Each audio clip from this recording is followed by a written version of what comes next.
No one is reversing Brexit, we are leaving. Tory MP rails against Brexit U-turn fears. A Conservative MP shredded the claim that Brexit could be reversed and highlighted the importance of Britain getting a good deal with the European Union. Bob Neill blasted doommongers for suggesting that Britain may still change its mind over Brexit and backed the UK to get a good deal with the bloc. The Conservative MP for Bromley and Chislehurst delivered a swipe to former Prime Minister Tony Blair and the Liberal Democrats for attempting to frustrate the Brexit process. Speaking exclusively to Express.co.uk, Mr. Neill accepted that in legal terms, the Article 50 process could potentially be reversed, but reiterated that would not happen. He said, "You might be able to argue that the Article 50 process and the letter can be reversed in legal terms, but that is different from the political reality. That could only be done by a vote of the British people, and nobody is proposing that. I think we accept that a decision was taken, whether you agree with it or not. We must then get on with it.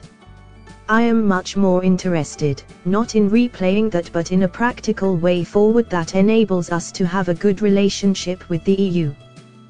The MP reiterated how important it was to keep a close relationship with the European Union after Brexit, but claimed all Tories respected the referendum result last year.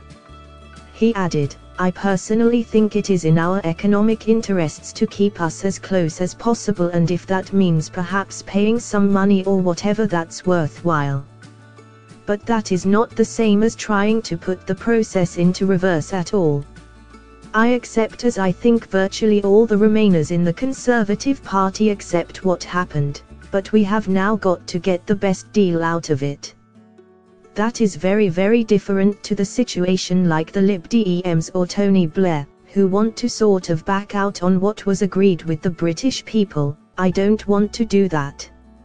Over the weekend, Mr. Blair claimed he had held talks with EU leaders about possible reforms to the Union in an attempt to keep Britain in the bloc. Mr. Neill also backed the Chancellor's plans for a transitional period after Brexit in order to protect British jobs. The Prime Minister reiterated that an implementation period may take place after the UK's exit, as she spoke in the House of Commons on Wednesday.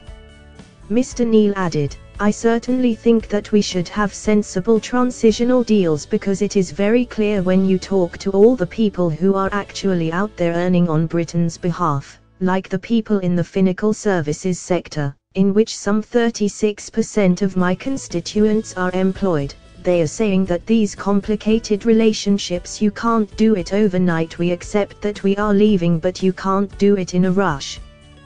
We have got to have sensible transitional deals. I think we accept that a decision was taken, whether you agree with it or not. We must then get on with it." Bob Neill. "Not a few months here or there, but however long it takes to make sure that we have got a proper smooth pathway from being into leaving. And above all, keeping the maximum access that we can to European markets."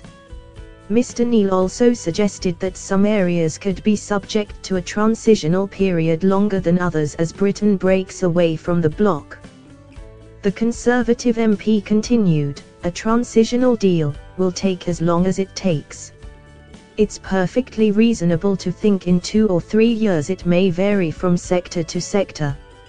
Some sectors even within the financial services world will take longer to unscramble than others. It is also clear when the Justice Committee that I chaired in the last Parliament did a report on the legal implications of Brexit that some areas there that have contracts entered before Brexit can continue to be enforceable." David Davis, the Secretary for exiting the European Union, spoke at a press conference with the EU's chief Brexit negotiator on Thursday to reveal how the second phase of Brexit talks had unravelled. Michel Barnier said, "David and I just finished a few minutes ago the second round of negotiation. Our second round, which began on Monday, was about the presentation of our respective positions. Our objective was to start working on substance and also continue building trust between us. I said last week that I wanted to identify the points where we agree and the points where we disagree. This was possible this week for the issues on which there was a clear British position. The first round was about organisation. This week has been about presentation. The third round must be about clarification, and we require this clarification on the financial settlement, on citizens' rights, on Ireland and on the other separation issues, where this week's experience has quite simply shown that we make better progress where our respective positions are clear.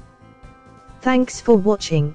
Please like, share and don't forget to subscribe English News Hub for new excited videos.